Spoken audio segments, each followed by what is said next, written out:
I don't sleep, so Sorry, I'm just clicking record. that's all right.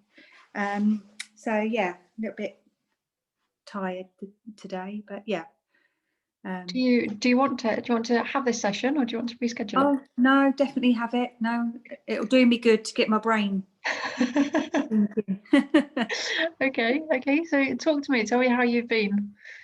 Yeah, good. I must admit, Neil's been doing most of the training this week because I work upstairs, he works downstairs, and I only really have half an hour break. So I do a little bit in the morning, but mainly in the evening training. But Neil's been quite good, keeping on top of it.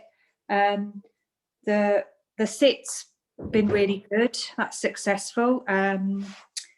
The 3 thank yous are still working.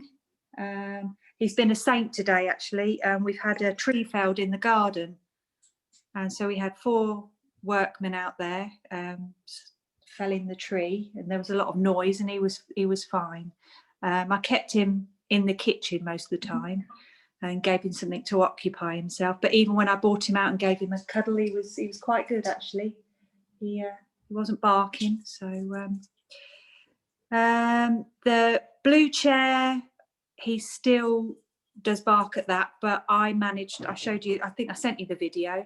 Managed to if you time it right, then he's distracted. So I've been doing the windmill game a lot. Still ongoing with the down, so he does still jump up, but we're still doing that. When he gives me eye contact, I'll do the watch and reward him. He's just sitting having a cuddle with me at the moment on the sofa, so he's quite Here he is. There he is. Oh, he's giving me a lick. So yeah, I love you. Yes, you love mummy, don't you? Yes, you do. So yeah, it's been good. He's still obviously barking, but we know we're gonna get there with the main reason he barks, which is when anyone rings the doorbell, or when we're leaving to go out, or when we're coming in. But it's we know that we'll get there with that one. But yeah. Okay. And I was going to say, are you happy with the progress that he's making so far? Yeah, definitely. We're seeing improvements. I know it's slow, but we are seeing improvements, and it's working. So we're working. Neil and I are working together, because we're going to need to do that when one's unloading the dishwasher, the other one can be distracting, and so yeah, it is. We're getting there. Good stuff. Neil seems happier, which is good. Sydney still does bark a lot at everything, but I said to Neil, like you've said, and like Kate said, I said to him, we've got to undo many years of him just being able to bark and not being controlled. So yeah, and he's learned that he can bark, and barking gets your attention. Barking gets him things, and that's why he does it. So we're just giving him different tools and techniques to be able to not have to rely on that barking. And a testament to that today with your tree and your workmen. And if he's managed to not bark when there's been people like that in the garden, I mean that's a big thing for him. That I take it they were all strangers, were they? Nobody you knew was. No, didn't know any of them. I mean, I had hold of him, and I just kept bringing in and out just to have a look to see what they were doing. But he's been fine. And because I dropped the children off this morning, they had already started in the garden. And when I came to the door, he'd obviously he'd been sleeping in his cage, and he didn't seem to be barking, which meant that he wasn't disturbed by them out in the garden, because he couldn't see them. So yeah, that's good. We're noticing, which we probably haven't mentioned before, that it is around when we're preparing meals, even at lunch now, we've noticed whenever we make our lunch and our dinner, he starts to bark, and he's almost saying, are you going to feed me now because you're eating? So he knows, and we'll sit down at the table, and then he'll start to jump up at the dining room chairs, because he's saying, give me something because I want to eat as well. Okay. So we don't feed him at lunchtime. We've only been, as we said, at dinner time, he's been Yeah. going in his cage with his dinner. We only feed him once in the morning and once in the evening. So, Okay. So what and about having something for him to do at lunchtime? So the association, he may not have that association of you're having 2 meals and he's having, or you might be having 3 meals and he's having 2. So he may assume that you're making something in the kitchen, and that is going to be for him. right. So it may be worth having. Do you have? Sorry, he's heard them drop something upstairs. I apologise. Sydney, sit. Good boy. Good. Got some treats. Good boy. So sorry if I interrupted. No, you're absolutely You can fine. hear me over his bark. Good And boy. that's good though. So he's barked. He's done a few barks. You've got his attention. He's not gone off into a barking frenzy. He's listened to you and he's come back to you and he's sat down and he's been rewarded for sitting down. Good boy. Yeah. That's a big improvement. Yes. Yeah. Yeah. And Neil's noticed that he does come to him now, whereas before you would call him and he'd just ignore you. So, but now when Neil calls him, he comes, which is good. He's more switched on to what's happening around him. Yeah. Okay. So yeah, I hadn't. So the meals. Yeah, that's probably a good idea to do that at lunch. Yeah. As well. So does he have a lick mat? I can't remember if you said. Yeah, I bought two lick mats, and he's got 4 Kongs which we prepare and put in the freezer. And we buy him those lamb twist tails, the lamb twists they're called. Neil's just bought them actually, and he likes those, and they're his little treat. Yeah. Okay. So it might be worth when you've prepared your lunch that you give him something in his crate. Yeah. Then you go and get your dinner. So it doesn't. There's no kind of issue around him having food before you or anything like that. If he has his treat in his crate, you leave him in his crate, and then you're in your dining area. So there's no need then for him to display that and want to jump in. And when we have lunch, it's generally not a bigger meal as a dinner is. So it tends to be a shorter the time that we're actually spending at our dinner tables at that point. So just something for him to do, just to break that cycle of you're having your lunch and then you're being disturbed because he's jumping up and down because he's got into that habit of, if I bark loud enough and long enough, I'll get your attention. Yeah, and I'll get a treat, because more often than not, to keep him quiet, that's what we do. So if we do it before he starts, then it's being rewarded for quiet behaviour, not barking behaviour. That's it. So is it okay then in that case to, like I do in the morning, I will put him in his cage with his Kong before I bring out the breakfast for the children? Is it okay to keep him locked in his cage with his chew or lick mat or whatever? Because if we don't, then he'll be out barking and he'll finish it, because he's a quick eater. He'll finish before we've finished. So is it okay to keep him in the cage just till we finish our lunch? Yeah, because ultimately what you're trying to do is you're saying to him, you can have your treat. He may bark a little bit in the crate to start with because it's going to be a little bit of a change to his routine. But ultimately you're saying to him, you can have something, but it means you're away from us. But with him being away from you, it prevents him from doing the behaviour you don't want him to do as well. Okay. And then it should get to the point where when you're making food in the kitchen, that he's then kind of going to his crate in preparation because he's ready to go to his crate because he knows something good's going to happen. Does he do that in the evening at all? In the evening he goes in his crate and we feed him his Kong just before we're about to dish up dinner. So because we know that he'll start to, as soon as he knows dinner's going to be ready, he then starts to bark. If we're preparing it or dishing up, he'll start. So we try to feed him before.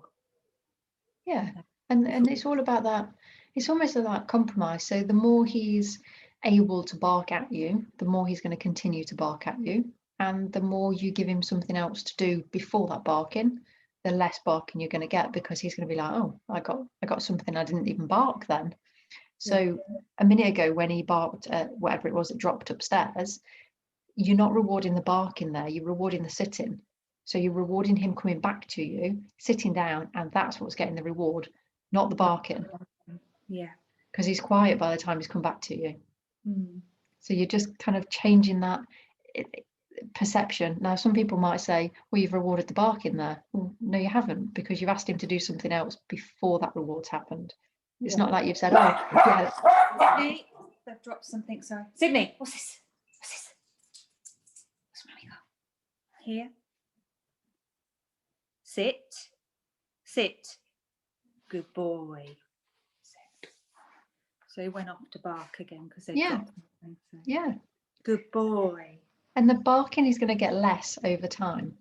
Yeah. As in the amount of actual woofs that he lets out, they will reduce down. You may have noticed that already. I know the first time that I heard him on the first session with you, when Neil and the kids came back, he went absolutely berserk when they opened the door with his barking, but the barking that he's just done there seems much less. Yes. Even what it was when I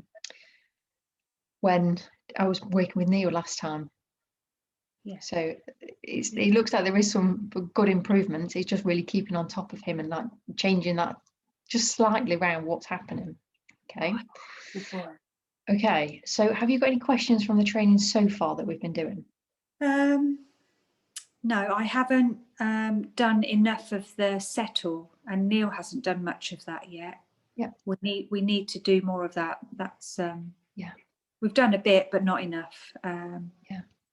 So yeah, I admit that I haven't done enough of that. Yeah, no, I've got a I'm going to go through some of the settling process with you today to get him to go to a smaller place as well, because then you can use that and transfer that over through different things as well. So when you know, like when we do start opening up and things like that, so you can practice it in the garden with him, you can practice it in different places with him as well, rather than just being kind of secluded onto it, because your rug's quite a big rug in your living room.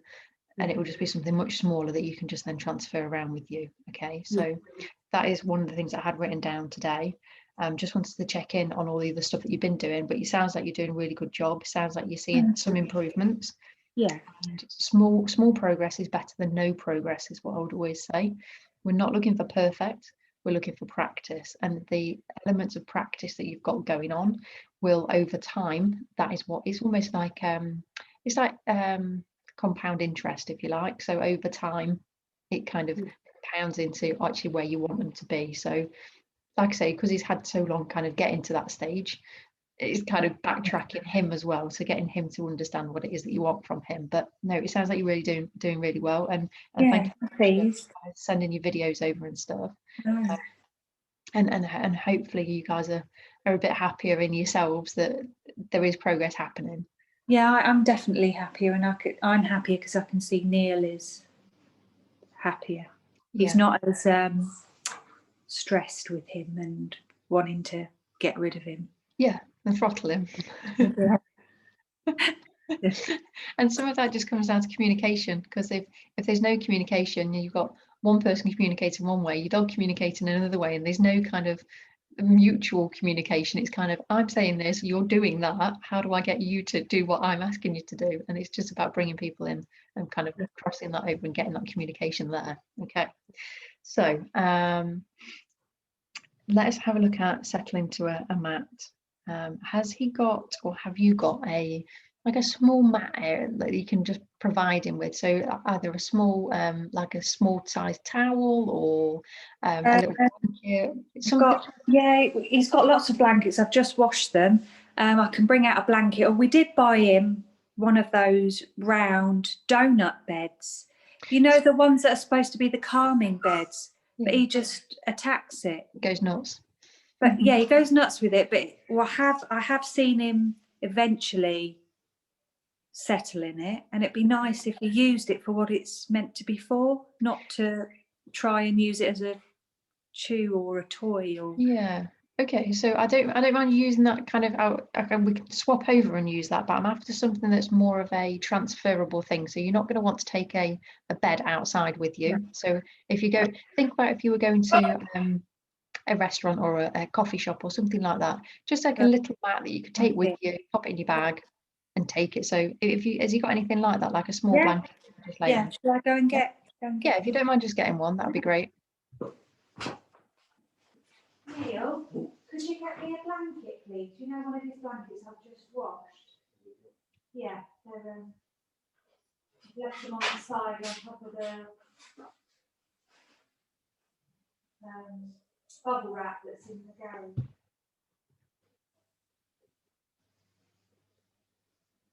Just pass me one that we would take out with us. What about that yellow one? Yeah, that one. Perfect. Thank you. Come on then. Hey, down, down. So he's jumping up at the blanket because I've just washed it. So he's Okay, so for the time being, I want you to just keep the blanket in your hand. okay. Sydney, I'll try and get it off him. Sydney, what's this? What's this? Oh, what's that? Good boy. Yes. Okay, now what I want you to do with the blanket is I'm going to use my book so you can see. So what you're going to do, you're going to hold the blanket up in the air. When he looks at it, you're going to say good. Oh, he's got it. Is it a fleece blanket? Yeah. Maybe Is that not good? no, it's okay. Maybe with a treat, if you just grab his attention and then throw the treat the other side of the room so that he goes and gets that so you can get him away from it. Sydney, what's this? Sydney. Right. What's that? Right, okay. Right, I need to get rid of the ramp because he keeps coming up on the sofa. Oh, because he's on the ramp, I see. I was wondering how it was low down. Good boy, yes. No, he's still Okay. turned down. He wants this. Okay, just put your hand out like this and just say sit. Sit. Sit now. He's just sit. scrabbling up you. Yeah. Sit down. Sit. Sit. Good boy. Good. Good. Right. So he's calming down. So what you're going to do, you if he looks at the blanket, if he's looking at the blanket, then just say good and reward him. So what we're trying to just build some association with the blanket. It's clear he's got association with the blanket, but we want to do it calmly so that he doesn't just start eating the blanket. Okay, I'm throwing some more treats. Okay, so when he comes back over, as soon as he looks at it, before he even jumps up, good, and then reward him. Good. Good. Is that all right? Just keep repeating that for a couple of seconds. Good. Good. Don't forget to reward him. Multitasking. Good boy. What we're doing here is we're building up, there's some nice association with the blanket, but it doesn't mean that he's going to jump up and get it. Okay, is he sitting down? Is he being patient? He's looking for his treats that I've scattered. He's found them. When he comes into you. Sit. Sorry, did you want me to get him to sit? When he looks at that mat, you're just going to say good and reward him. He's looking at the treat in my hand rather than the mat. Okay, so make it obvious. Move it in front of you a little bit so he can see it. Good, reward. Good. Good. He looked at it then. Brilliant. Good. Good boy. We're looking for calm behaviour. Yeah, he's looking at it and he's just sitting there. Okay, so one more of just him looking at it. Good. Sit. Good boy. Good. Okay, so what we're going to do with the mat, in a second, I'm going to get you to put it on the floor. Now, as soon as it goes to the floor, Sydney is obviously going to go to it. So as soon as he sniffs it, you're going to say good, and you're just going to drop a treat onto the mat for him. So you're in control of what's happening here. Okay, so if he gets onto the mat, sits on the mat, that's fine. That's what the ultimate aim is, that he's going to sit or lay down onto that mat. Okay, but we need to break it down for him to get onto that mat to start with. So when the mat goes to the floor, any sniffing, any getting on it, good and reward. Okay. Okay. If he starts chewing it, then you just throw a treat away from the mat so that he has to go and get that treat instead. Will it help if you can see this? Because I'm sort of looking at me and Hugging the screen. yeah. Right. Can you see him? This is the thing I'm trying to. Sydney. No. Just spin your phone around a little bit. I've just got underneath your sofa a bit. There we go. There. Oh look, he's Yeah, I might be able to see that once it goes to the floor. I'm sorry, it's not very. Right. Tell me if you can let me move around a bit. If I do it that way, then you'll see the whole of the. Can you see? Yeah. Sydney.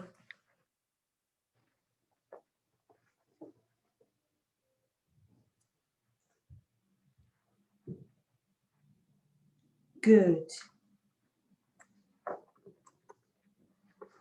Oh, I didn't have a treat then. That's okay. Just say good. Good. And then drop a treat onto the mat. Good boy. Good.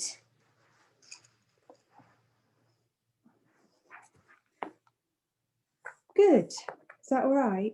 Can you see him? I can see his tail. Oh, I can see his head now. He's here, look. Not a very good angle, is it? It's I put okay. it in the cradle. It's okay. So now you're just gonna hold your treats for a sec, and you're just gonna wait until he shows any attention to that mat. So if he looks at it, if he goes over to it, if he puts a paw on it, you're gonna say yes, and then throw a treat onto the mat for him. Okay, and it's really important that the treats come from the mat and not your hand, because what we're doing is building up the association with the mat. So it's the mat that's producing the treats, not you. So you might get a little bit of barking here, you might get a little bit of whining, that's okay, we're just going to ignore that. He's reversing and he's just looking at my hand that he knows has got treats in it. Okay, put your hand behind your. Here we go. He's put a paw on there. Good. Yeah. He's done that. Yeah. I wish you could see that. I can see him. You can. Yeah. And now just wait. So he put one paw on. He knows he got a reward for that. So see what he does. The likelihood is he'll go and do that again. So you're just going to say good when he interacts with the mat. I'm looking away, so he's not looking. Yeah. Oh, my windows need cleaning. Just looking at my windows. Mine are covered in rain from earlier. Yeah. It's raining quite heavy.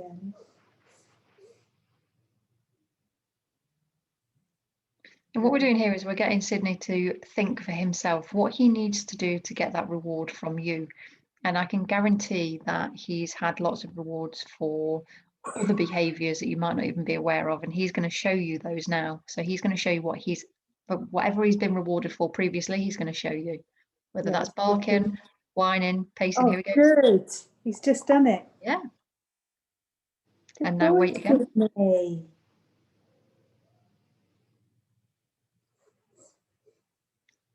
And it's the cogs going around in his little brain thinking, right, how did I get that treat? What do I need to do to get that treat? Did I whine at you? Was it the walking forwards and backwards? Oh, I love it when he goes backwards. Come on, you're clever. You know what you got the treat for. He knows how to do it. Good boy. Good. Good.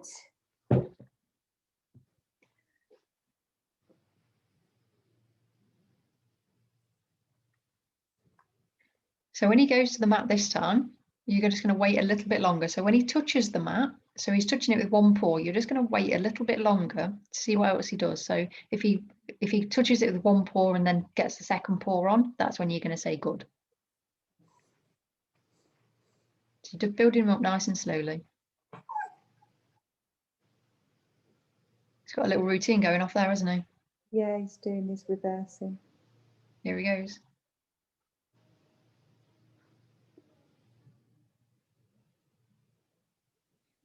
It's like something to do with that mat, something to do with her over there talking.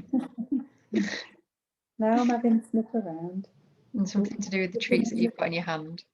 And now sitting in the sunshine. Oh, wagging your tail. Got his little sphinx ears. I call him a sphinx because his ears fold up. No. Good. Oh, you put one paw on it. Go for it. Yeah, go for it. Good.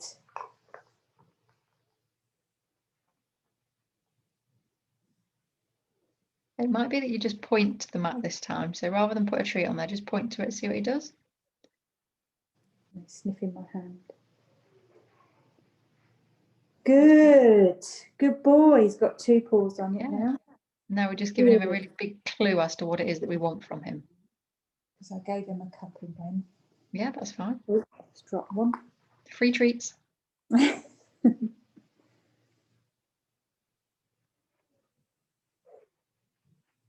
Is the mat laid out big enough that he can actually get onto it? Well, probably I need to unfold it by one. Yeah, maybe a little bit. That's it.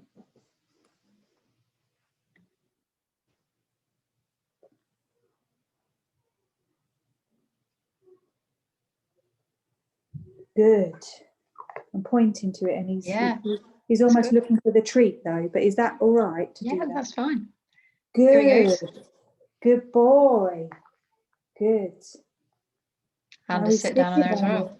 Good. Good boy. Just drop those. Remember to just drop those treats onto the mat. Good. Good boy. Am I doing all right? Yeah, you're doing a really good job. It's just about nice and slow and steady. Good.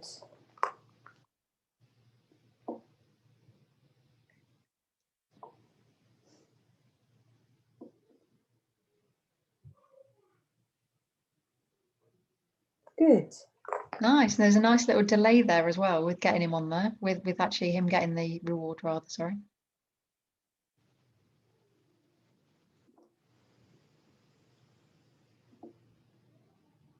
So just wait till he goes back into that sit. Yeah. So you want him to be sitting on there, which is fine.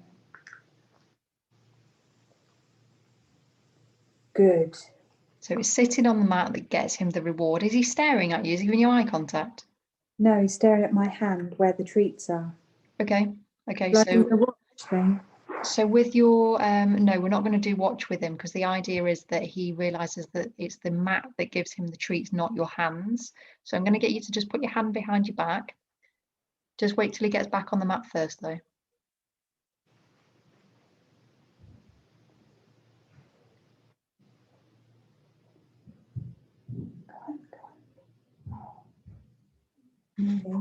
He nearly went on it. Now he's walking around it. That's okay. You'll go back to it in a sec. Where did you get the treats from before, Sydney? Now he's gone to the kitchen. I'm going to the treat cupboard. But the door's closed. What are you going to do now, Sausage? If you want to point to the mat, then you can just point to it to just give him a clue as to what it is you want him to do. We're going to put it on cue in a sec, but for the very beginning bit, we don't want to add a cue until he's understanding what it is. Good.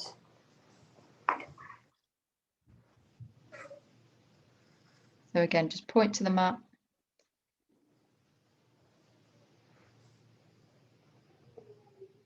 Good. And we're just going to wait for that sit now. Good boy. Still not sitting directly on it, but he's got his front paws on it. Okay, if you want to lure him onto it, so using a treat in your hand, just guide him forwards or sideways. Can't quite see where his bum's not on it, but whichever way he needs to go. So guide him nice. There we go. Nice and slowly.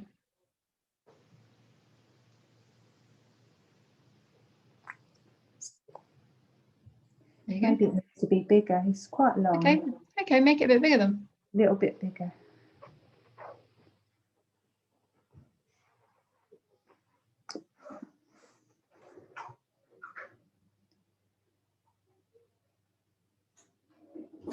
Oh, bit of a distraction there. Okay.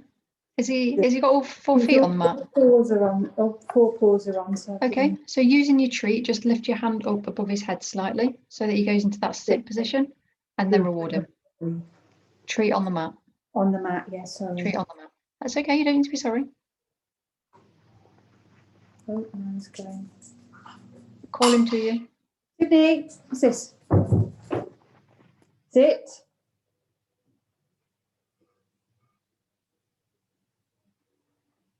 Sit. Good boy. Treat on the mat. Drop. It's okay. Told you I was tired. That's why we're practicing. It's okay.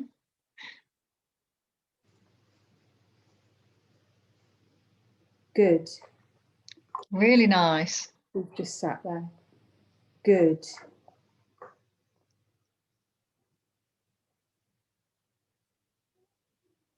So Good. when he moves his head down, so as if he's looking at the mat, then say good and reward him. Okay, nice and slowly. So as soon as his head goes down towards the mat, as if to say, "Are you giving me anything, Matt?" Then throw a treat at him. Good. That's the one. Go again. Good. Good. Okay, so we're going to start adding some cues in now. So I personally use on your mat. You can use whatever you want though. Some people use settle, some people use go to your place, whatever you want to say and you're more comfortable with. Just give him a treat before he gets off that mat though. Just keep him there a sec, throw him a treat. Okay, so when he gets back onto the mat, sorry, that was me completely not explaining what I was after. So when he's on the mat, what we're going to do is we're going to teach him to get off the mat to start with, and then he's going to come back onto the mat. So when he gets back onto the mat, you're just going to use your word. So settle, on your mat, whichever you want to go with, and then you're going to reward him a couple of times. He's not on it, he's off it. No, that's fine. Gonna wait. And then you're going to have a cue word for getting off the mat as well. Okay, so have a think about what you might want to use. So you're using down for down away from the sofa, aren't you? So you could use off. Off, yeah. Yeah. Okay, so what do you want to? I'm going to say on your mat, or yeah, on your mat. On your mat. And then off. Yeah, okay, so they're the cue words that you're going to use. So we're just going to get him back onto the mat to start with, because then it's clear in his head what he's doing for what word. So you can call him to you. Sydney, on your mat. Yeah, perfect. Boy. Off. Is that all right? On your mat. On your mat. On your mat. Might just need to guide him. On your mat. On your mat. We're just going to say once. Reward him. Good. So when you're doing off, you're going to throw the treat, and when his feet come off that mat, that's when you're going to say off. So there's a clear distinction between what he can feel under his feet, is this nice soft fleecy blanket, and then when he's on the carpet or the rug, it's a different texture. Okay, so when he gets onto the mat, he's only got 2 front paws. Shall I wait until? Yep, we're just going to wait them. So you might want to just point to it.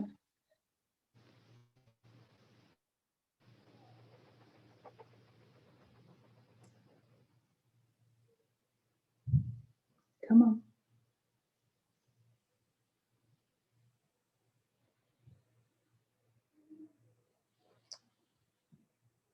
He's not quite on it all. So he looks like he's trying to shuffle himself around. Come on. On your mat. Is that all right? Yeah, so if you want to just guide him with that treat in your hand, so he's in that sitting position. So if you say on your mat now. Mat. On your mat. Off. Really nice. And then as he comes back to it.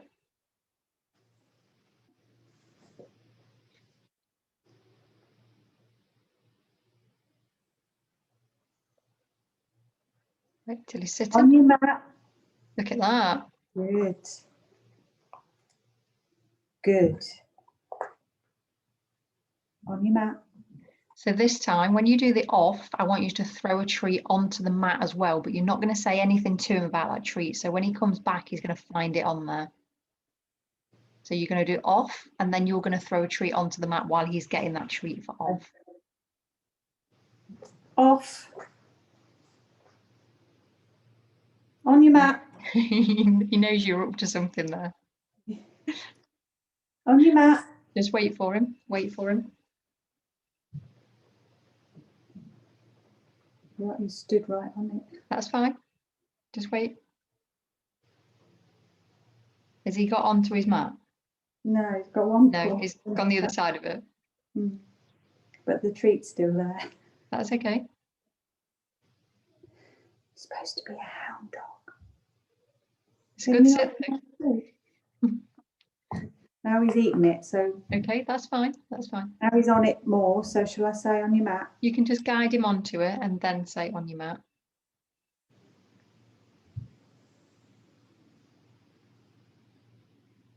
Come on. That's it. On your mat. Good. Nice. And then reward him again. Good. Good. And then off. Off. On your mat. Give him a chance. He's turning around. And then he's probably going to give you the sit. Reward. Good. On your mat. Good. And now off again. Off. On your mat. On your mat. Good. He's half on, half off. But Okay. off. You're going to have to be quicker than that with that treat delivery. He literally picked the treat up behind you, Yeah. and then he was looking as you dropped the other one. He was like, I'm going for it. Try chucking the treat just behind you a little bit so that he has to go behind you to get it. So it gives you a little bit more time. On your mat. Come on. On your mat. On your mat. Sydney. On the mat. On your mat. Come on. So using the treat nice and slowly in your hand, just guide him forwards if it's forwards that he needs to come. Forwards and sides. Okay, so nice and slow movements with your hand. Come on, this way. This way. This way. This way. Sydney. Come on. This way. Sydney, this way. That's it. This way. On your mat. Good. Off. I didn't throw it so you can see it. They didn't see it. Here he comes. That's better because then he's just that little bit further behind you then. It's like, have you got treats in your hand? What are you up to? On your mat. On your mat. On your mat. Good. Okay, so just be mindful of the amount of times that you're repeating on your mat. So on your mat and then just wait. And then if you need to say it again, 20 seconds later, say it again, okay? So if we constantly repeat it, then it doesn't mean that he's going to understand what it is. He's just going to think that you're going to say this thing over and over again, and then eventually he does something. So we're just trying to connect the dots for Sydney, so that on your mat means that he's on his mat or he's going to his mat. He's Okay. preempting that I'm going to chuck that to say off. So he's already... So you're going to trick him this time, because when he gets back onto his mat, you're going to say on your mat.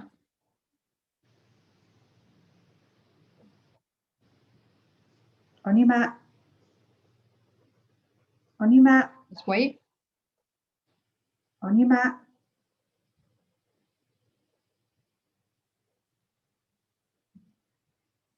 Throw a treat onto the mat while he's not looking.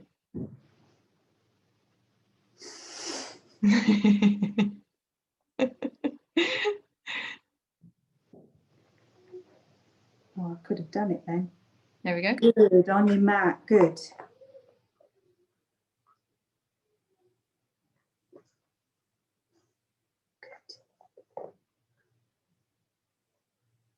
Off. On your mat. On your And mat. then just wait in between cueing him. Shall I repeat? Oh, he's gone. He's found it. Yeah. We just need to wait when he sits down on your mat. On your mat, and I've run And out. then reward him. I think he's half on his mat there, is he? Yes, he is half on it. That's fine. We'll go with that for the time being. Reward him. Good.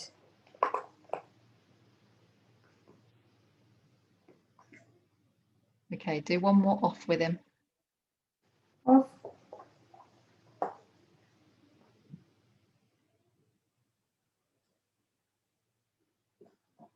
On your mat. And then just On your wait. Just wait. So you've said on your mat, you've told him what you want him to do, and let's see if he gives it us. He knows you've got treats there, but let him just figure out. Good boy. And then just wait. When he's in position, on your mat, and reward. He's only got front paws on it. He's shuffled round a bit, but off the mat. Wait a sec. Wait a sec.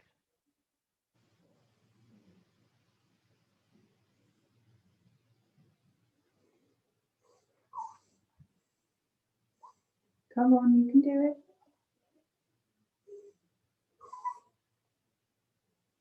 He's like, I know it's something to do with this bloody mat.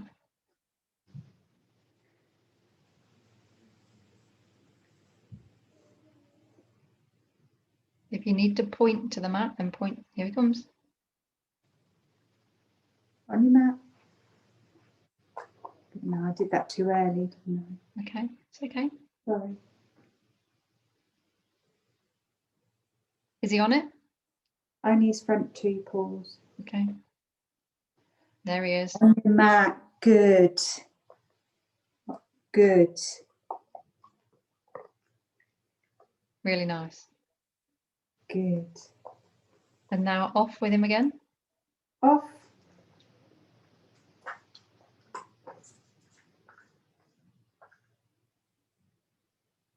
And then just wait. On your mat. On your mat. And then wait. On your mat. Oh, sorry. Just wait. It's okay. Here he comes. Good. On your mat. Good. Okay. Do one more off with him and then just pick the mat up. I've got to stop saying on your mat too many times, haven't I? Yeah, and just take it really slowly. So it's about that us being nice and calm and focused. And when he did exactly what you wanted him to do, the sound of your voice was completely different. So he was like, yeah, I know that I've done that right.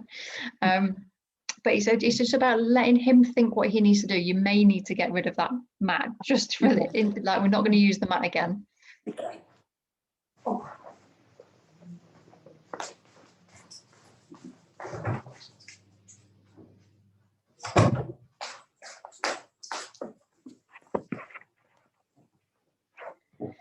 Okay, so when we're going through on your mat, so what we're doing there is because we're teaching him two different things. So we're teaching one to get on the mat and what that actually means, sitting on the mat, calming down, being nice and calm and getting rewards.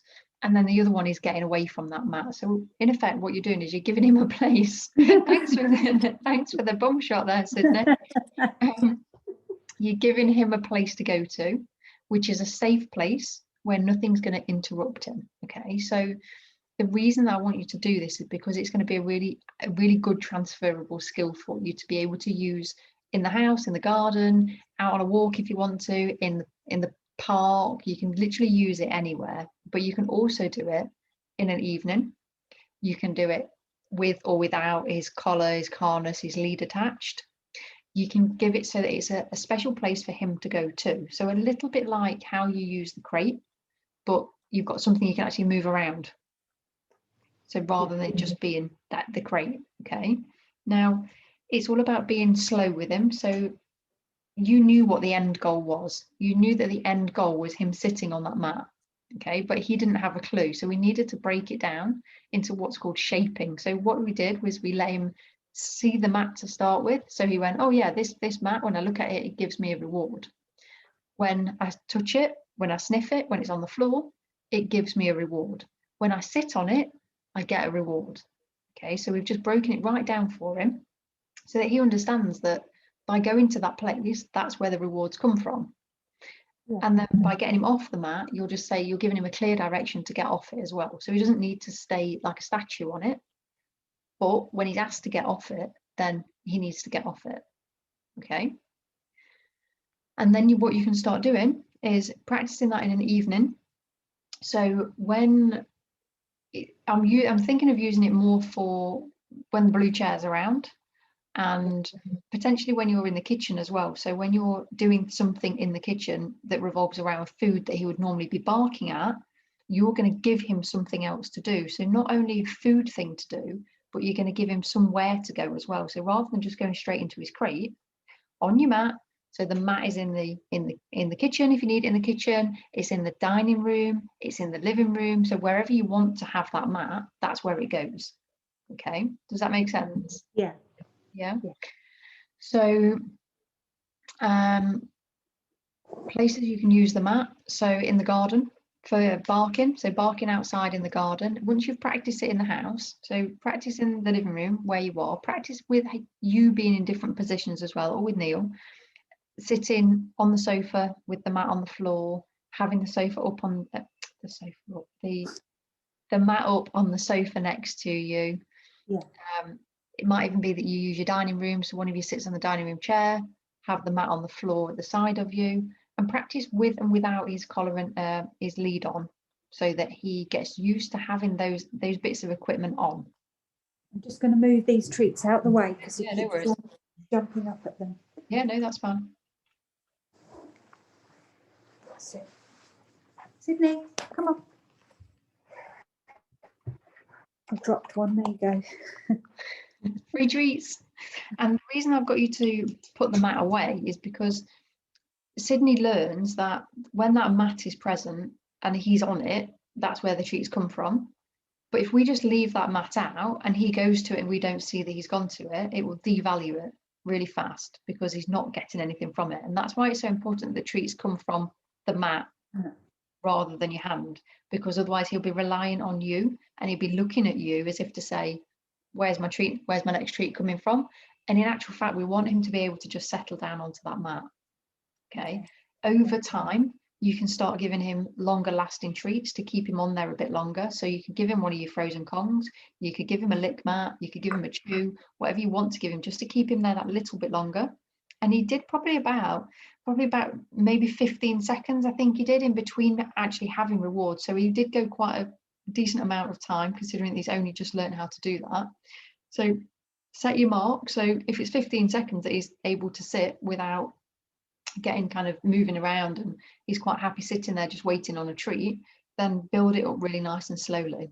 Okay, so you can build it up in those two ways. So either give him something longer lasting or delaying the time in between the rewards. Okay. Don't push him so much that he's getting up and walking off the mat. As soon as you start to see that he's getting a little bit twitchy, try and reward him before that. Okay, happy with that? Yes. Happy with how that's going to work? Yeah, I think so. Yeah, sounds good. Yeah.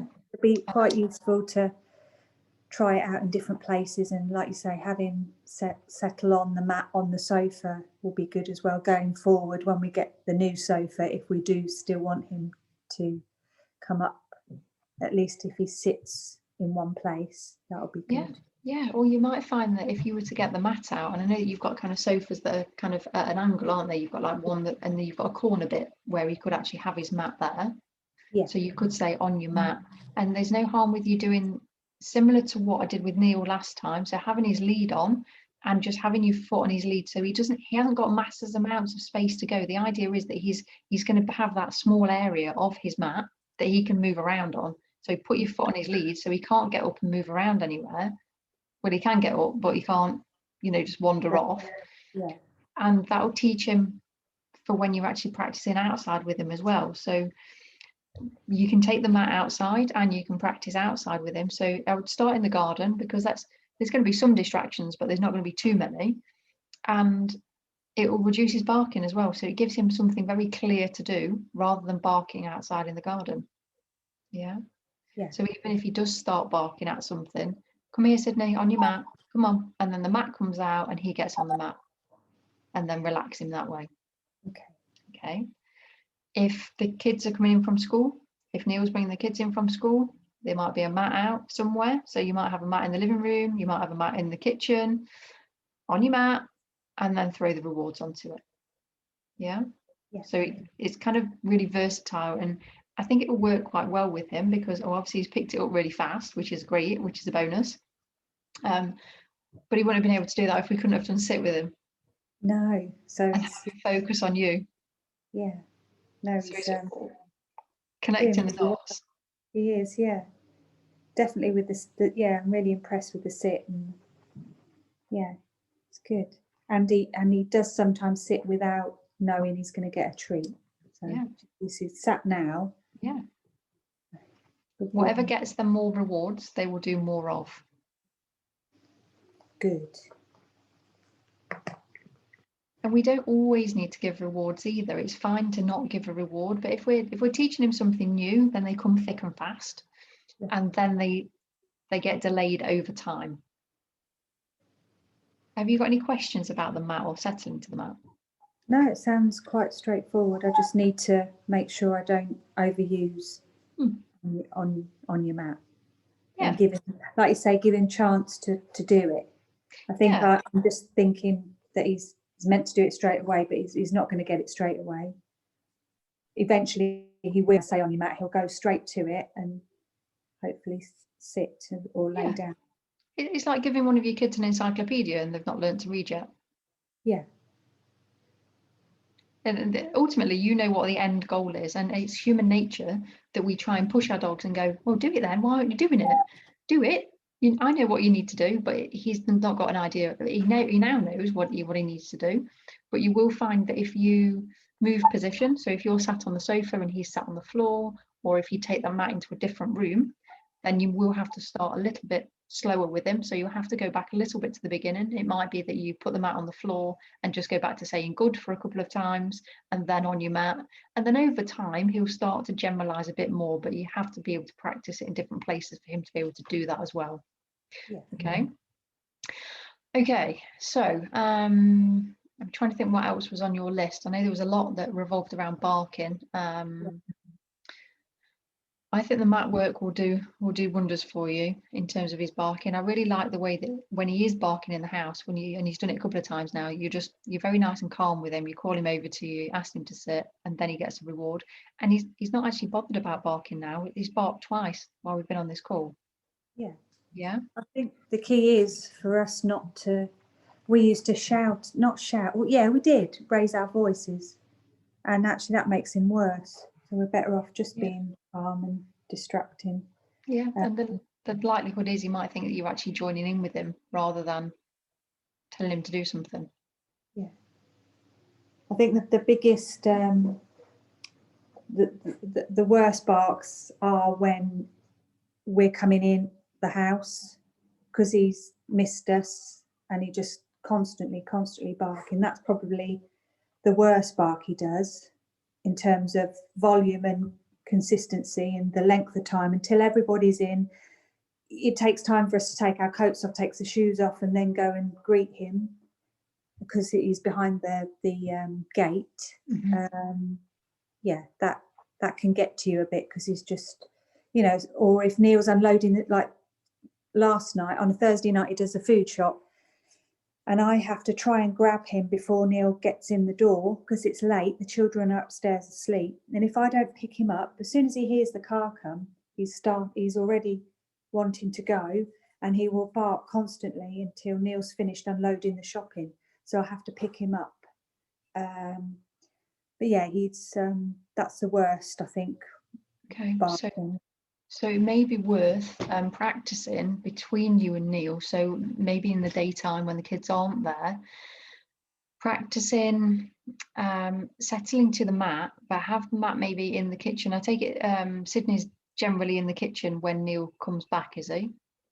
No, he'll be in the lounge with me. So he'll be sat on the sofa, and as soon as he hears the car, he's off the ramp, runs to that door behind me, and he starts shuffling back and getting excited because he knows Neil's home.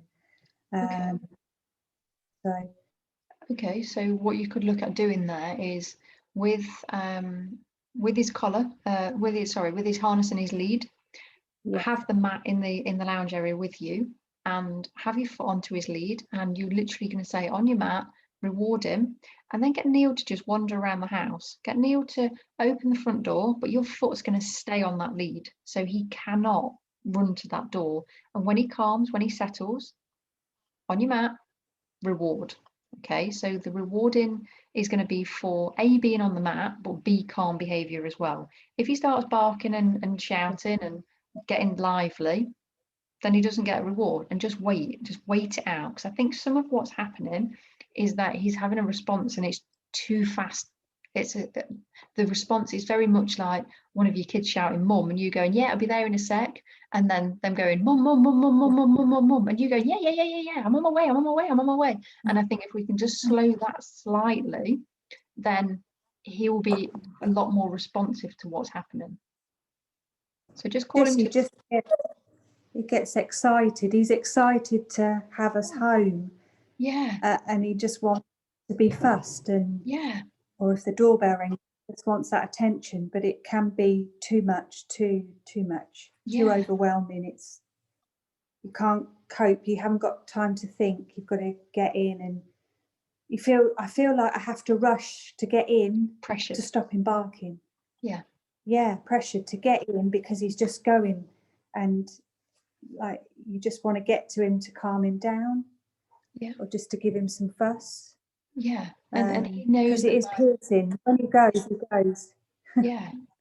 And I do think that if you were to use, like, and just to practice, like even for 5 minutes in the daytime, so even after you've had your lunch, you know Sydney's had something nice and calming, so he's had his Kong, or he's had a lick mat, or he's had a chew, so he's nice and calm, and just practice for 5 minutes then. So get his mat out, put it in the living room, let Neil go out the house, or you can swap over, whichever. Keep your foot on the lead, and the only things you're going to reward is calm behavior. So if he starts barking and squealing and getting into that where you don't want him, you're going to have to go through that process of him doing it to then reward him for what you actually want him to do. So rather than that barking, so he doesn't get anything for that barking, but he gets stuff for being quiet.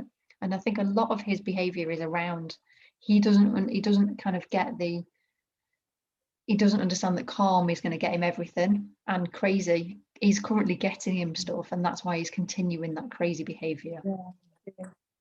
Yeah. Okay, so on your mat is going to be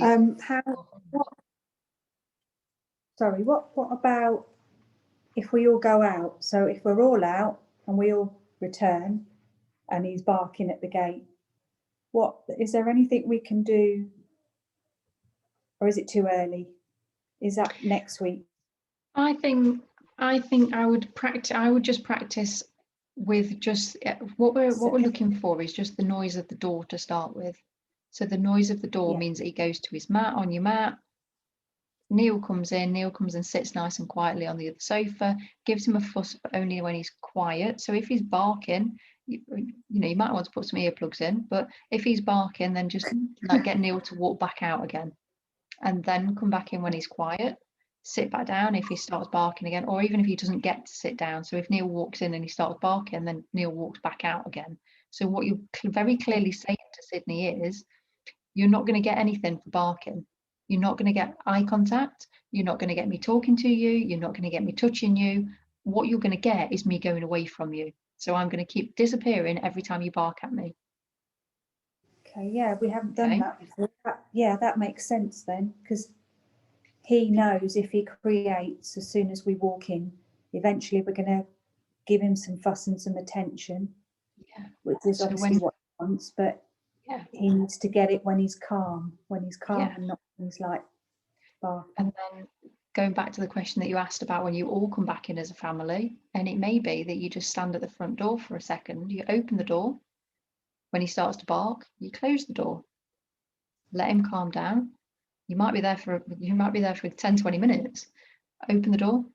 If he's barking, close the door. So his barking isn't getting him anything. His barking gets the opposite of what he's trying to get. Because he literally starts barking as soon as we he hears the car pull up, that's when he starts barking, not even before we've even entered the house. Okay. So Okay. I So can hear him going. okay. So when you pull up in the car, just stay in the car. Stay in the car. Let him have his fuss, because eventually he'll go, "Are you not coming in?" And then you can slowly then come into the house. Yeah, does that make sense? Yeah. So they're small things. Some of them are going to be, although they're small, they're going to be very repetitive, and they might be a little bit boring for you. That's why I'm saying if you can do it in the daytime when the kids aren't there, it might be a bit easier for you. Sorry, I'm just crying to go out for Oh, he wants to go up to this Lily. to bark. Go in, miss. Go in, miss. To bark. Sydney, go in, miss. The sun's right in my eyes. Go in, miss. Sydney. He sometimes barks at the door and you think he wants to go to the toilet, but then well, not barks, he cries to go out. No, he is going now. He is going. So he has a bark and then he'll go for a wee, hopefully. He's very fussy where he goes as well. He's always never in the same place. He sniffs about, turns around hundreds of times, and then has to be the perfect spot. Yeah, now he's having a wander by the tree that's just, can you see him? He's gone in the corner now. No, I can't really see. The sun's... The sun's quite low, isn't it? Yeah, I've lost him now. Sorry, I'll let him do his business and then he'll come back to us.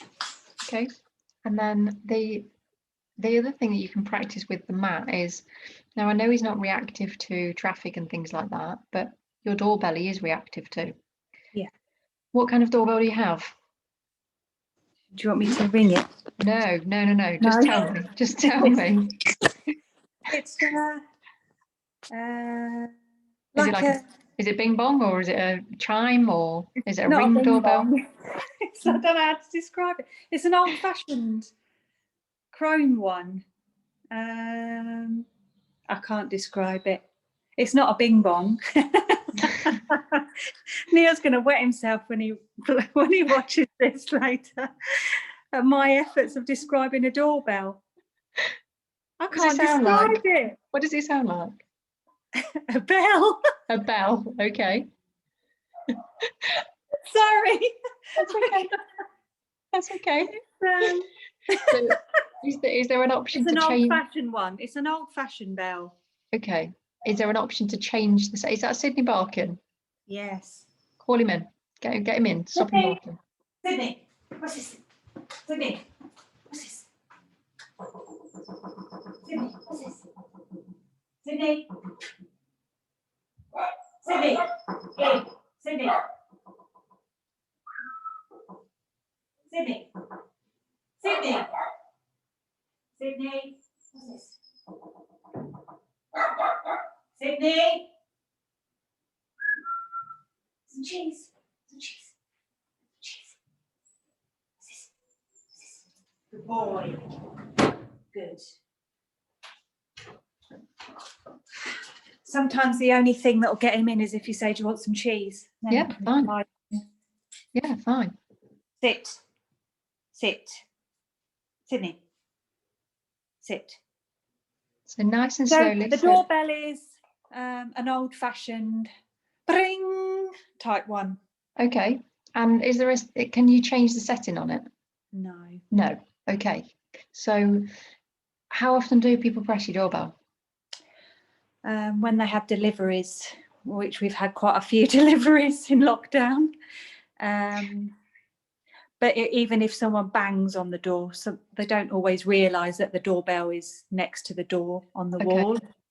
So they will bang the door, or they'll do both, which I find a bit strange. But they want you to come inside for your parcel because they can't leave it outside. Yeah, no, that's what it is. It's like, I'm going to make sure you're up, whether you are or not. I'm going to make sure you hear my bang at 7:30 at night when the children are in bed.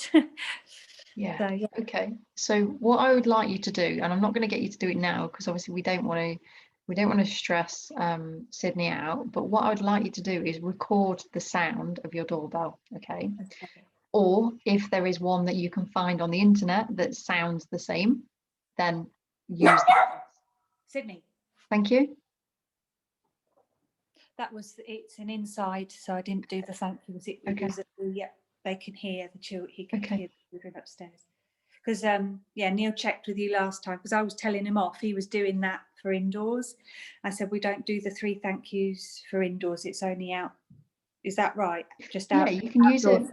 So you can use it for sounds indoors Okay. as well. It's more of a, so you can use it for sounds that are indoors that you kind of know what they are. So if it's like your neighbours moving around, or if it's somebody pulling onto the driveway and he starts barking at that, you can use your thank yous then. Yeah. I wouldn't use it outside. So as No. in What I when meant, you're out. yeah, what I meant was that noise was him barking at something going on upstairs, whereas I only do the thank yous for noises that he can hear that are happening outside, but he's in. Okay, yeah, you can use it inside as well. You can use it for noises. So if it's your kids like banging around upstairs, it's fine to use it then. Oh, okay. Sorry, So I didn't do that. I thought it no, was just. it's fine, but you're doing a great job in what you're doing anyway by just calling him to you. So if you're calling him to you, asking him to sit, then that's fine as well. Just go really nice and slow. So when he does come over to you, ask him to sit and then just wait. Sit. And if he Sit. doesn't do it straight away, just wait.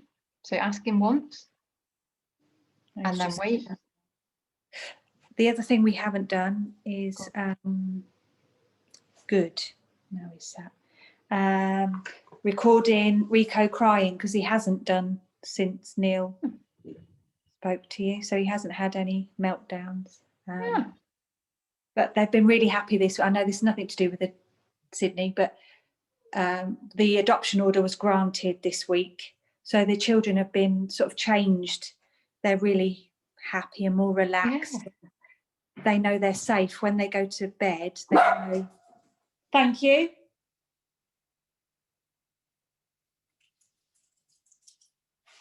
Sydney. Sit. So yeah, they've been more relaxed at night, so they haven't been sort of playing up as much. So yeah, Good stuff. good. And that's probably why you've had a bit of less stress in the house as well. So less stress. Sydney's obviously calming down a little bit. So that kind of balance is sort of taking place as well. Yeah, No, I have noticed him a lot calmer actually. He has calmed down. and some of that may be because if there's some tension that's been lifted in the house as well, that may have an impact on how he's behaving as well. Obviously with your training in the background, but yeah, generally that's what we're looking for. Thank you. Thank you. Sydney. Sit. Good.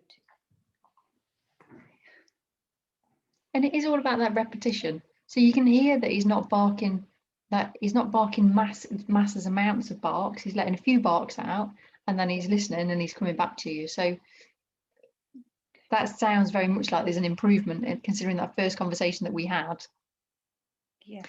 Around him. Once we started, because I didn't know the thank you at that point, he would just carry on barking and he wouldn't even respond to me saying no or Sydney or calling him. It was just the barking, and that was stressful. So yeah, that's been a big improvement. Yeah. So you can hear. Thank you. Thank you.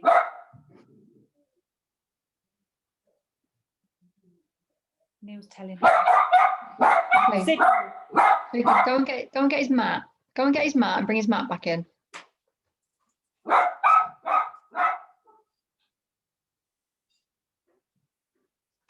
Yeah, Neil's raised his voice a little bit because Rico's doing something that he shouldn't. Right now he's jumping up at it.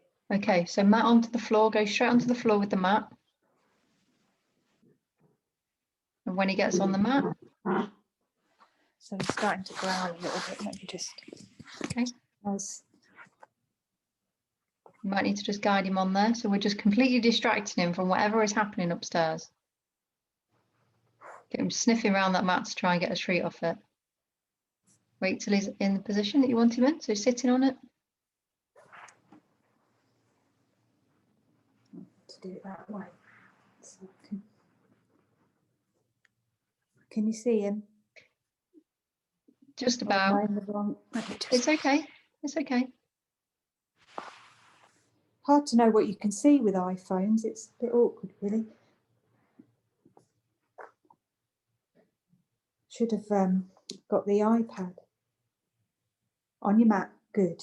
Is that okay? Yeah, yeah. So I mean, I can't hear Neil in the background anyway, but if there is still like continued talking or you know Neil raising his voice upstairs, then Good.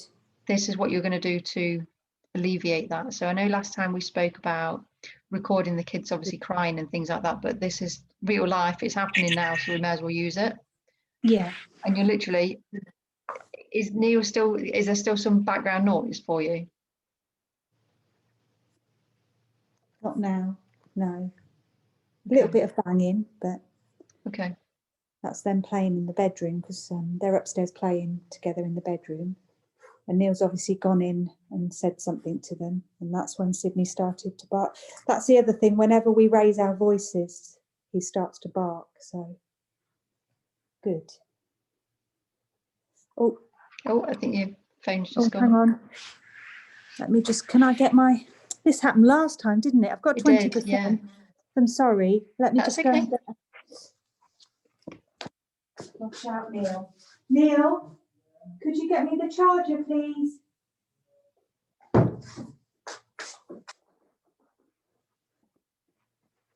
That's gone to the mat. Good. On your mat. Nice. And let's see if we can keep him on that mat while Neil comes in with the charger.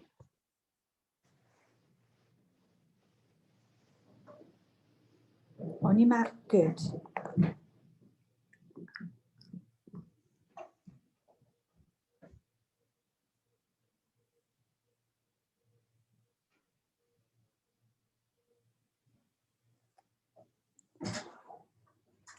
Reward him.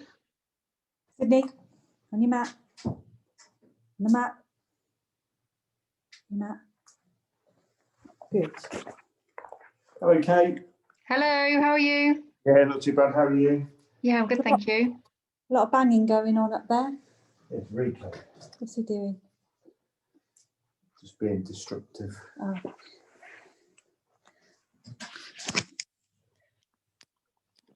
That's it. We have power. And I just wanted you to keep him on the mat so that as Neil's moving around the house and kind of opening the door and stuff, it's not like a big surprise to him. So Sydney's got something else to do, so his attention isn't on what else is going off around him, if that makes sense. Yeah. On your mat. Good. He's sitting there. That's really good. Yeah. So do one off with him and then pick the mat up. Off. Ooh. He's got a really good jump on him.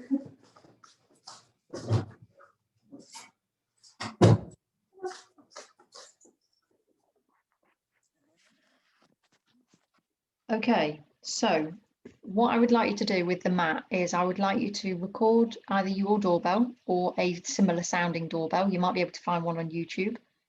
I would like you to, if Rico's not been crying, then I would use YouTube and type in babies crying, children crying. The likelihood is that he'll respond to any child crying. And what else have we got? The sound of your car pulling up. Now I know that might sound a little bit random, but if one of you can stand outside and the other one pulls up in the car and just literally either record it on a video or record it just on the sound of your phone. So you should have a voice recorder on your phone. Yes. You can record it through that. Same with the doorbell and same with the YouTube. So just record it off YouTube. And what you're going to do is when you're practicing the mat, you're going to have that playing, but whichever you want, at the lowest setting that you can put it on. So not on mute, one up from mute to start with. So Sydney can hear it, but he's still focused and he's still able to take his treats. Okay. If he gets off the mat and you haven't asked him to, on your mat, when he comes back, that's when he gets the reward. Okay, and what you're doing there is you're building association with the sound. Means something good happens, but he's got to be on his mat. Now you might have a bit of frenzied barking because he might be running towards the front door. But once he's staying there, once he's stayed there for a good few minutes, then turn the sound up slightly. And remember, their hearing is a lot better than our hearing. So he's going to be able to hear that a lot sooner than what we will. Yeah. Keep it nice and slow, nice and low as well. So it's all about low and build up, because what we don't want to do is have that doorbell go. I know it's obviously not a bing bong, but have your doorbell sound go off and him go, oh, there's someone at the door, I've got to go to the door, because that's not the aim. The aim is to keep him nice and calm and quiet and collected on the mat where he's getting rewards. And there's just a sound that happens to be similar to your doorbell that's going off in the background as well. Or there's children crying in the background, or the car's pulling up in the background, or whatever it is, just to make him go, oh, it's that sound again. This is what I need to do. Yeah. Does that make sense? Yeah. So there's some, although it doesn't sound like a lot of homework there is a lot of homework there. Most of it is going to revolve around this mat now. So this is going to be, it's a magic mat. And you can get to a point where you can leave him on his mat and you can go out the room and come back and he'll still be on the mat. Okay. That'd be good. It will take time. But I think if you just slow right down, so on your mat, give him a reward, then just wait. On your mat, give him a reward, and then you can do off and on the mat as many times as you want. And if you just need to reset him, readjust him, that's fine. Just get him off the mat and bring him back onto it. If you need to use your pointed finger or guide him onto it, that's also fine because he's still learning. Okay. And there will be a point where he goes, oh yeah, the mat's there.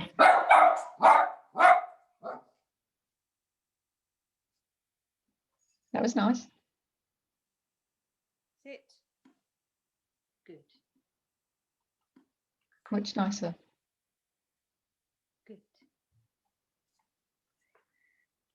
Much nicer.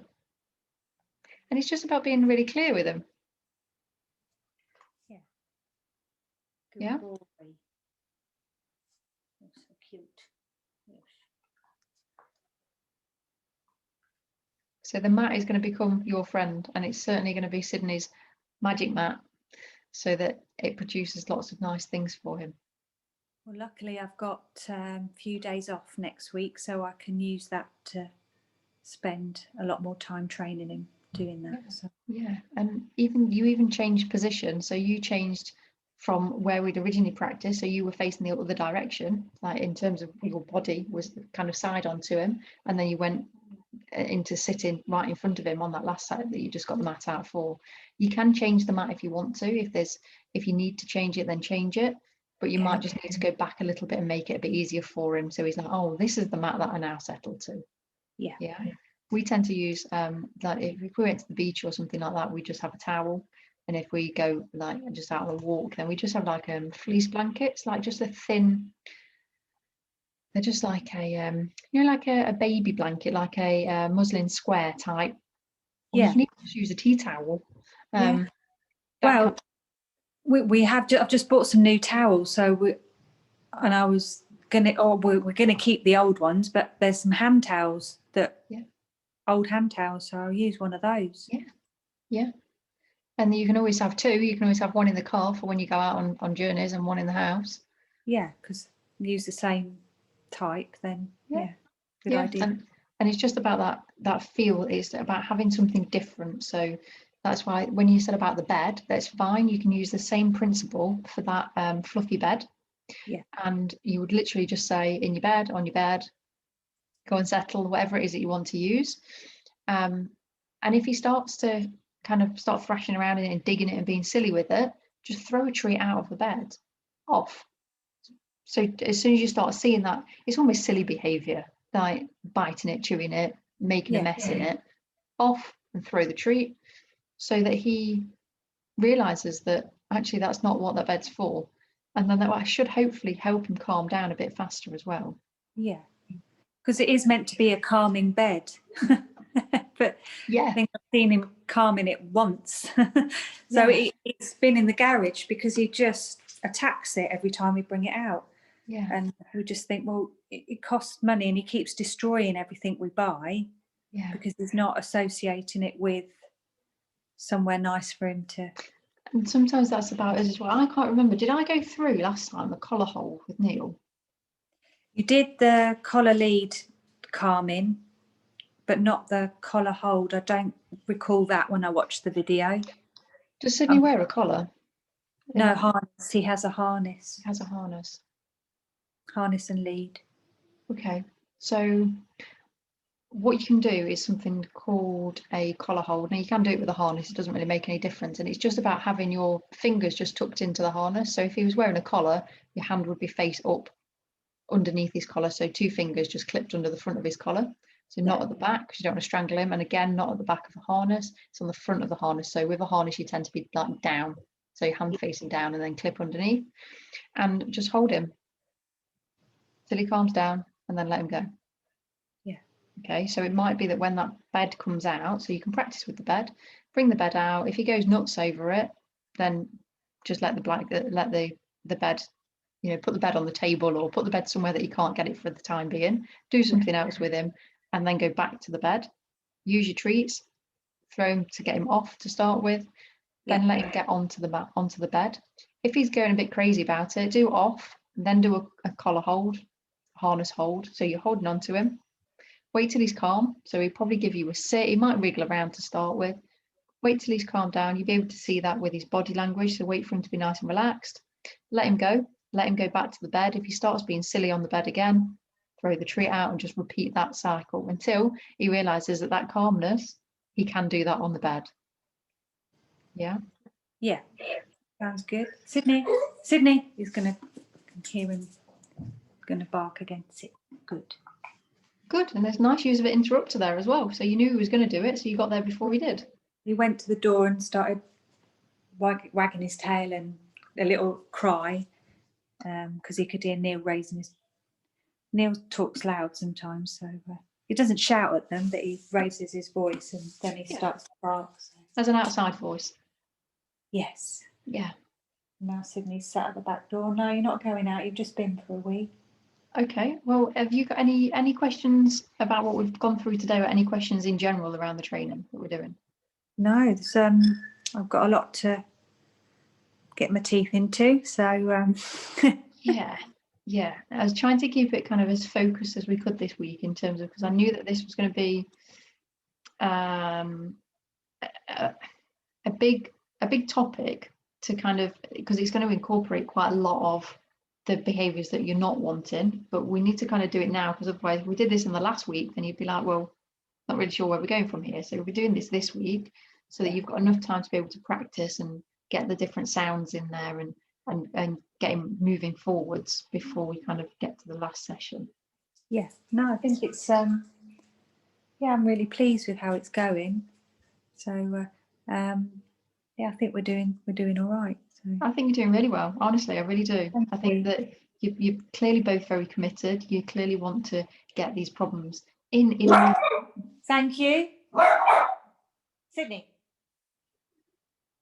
What's this? Sorry. That's okay. Good. And it's about reducing, and this is what I said on the first week, you know, it's about reducing the problem before you can then remove it. You can't always, you know, you might never stop him barking, but the amount that he barks, you'll see a reduction of it. And we'll be able to control it a bit more, whereas before it was, what do we do? Nothing we seemed to do would stop him from barking other than feeding him, which is not what you should do, because then that's rewarding him for barking. Yeah. So now we know, you know, we've got tools to stop him. Yeah. Okay. Well, I personally think you're doing a really, really great job. I'll give you as many tools and techniques as I can to make it as easy for you guys as possible. The mat work with the sounds is probably going to be the most challenging because he's not used to it and you're doing something completely different. So having his collar and his lead on, sorry, I keep saying collar, having his lead attached to him. Yeah. Like, don't feel like you're doing anything horrible to him by putting your foot on the lead. You're just really showing him that actually you can't go anywhere, so there's no point in going anywhere, so you may as well just relax. Yeah. Yeah. So don't feel like you're being mean to him. Even if he's pulling into it, he'll be fine. Okay. I'll send you a couple of videos over as well, for the on the mat, and then probably help Neil as well, rather than kind of watching it back. But you can watch it back as well if he wants, obviously. So we'll get this video over to you. I'll get the settle into a place video over to you as well. Thank you. And we've got like 20, I think there's 25 steps. So I would ordinarily use it for sort of separation training, but there'd been no harm with you practicing the same kind of setting him up. So literally, it talks a lot about the down position. Just exchange that for sit. That's fine. We're looking for our dogs to relax, us be able to move around them while they're staying on the mats. Okay, so it just talks you through, I think there's 25 steps of how to get to each level, but don't try and do it all in one go. It's about doing it in really small sections. But yeah, take your time and be nice and calm, and I'm sure you'll get there. Okay. Brilliant. Yeah, thank you. I'm looking forward to putting all this into practice, and Yeah. Neil as well. And yeah, I'm looking forward to seeing your videos. Yes. Have a calm Sydney sitting on his mat. Be good. Okay, well, I'll let you go. Have a great weekend, and Thank you, and you. And I'll speak to you in a couple of weeks' time. Brilliant. Thanks ever so much, Okay, Kate. no worries. You take care. Bye. See you soon. Bye. Bye.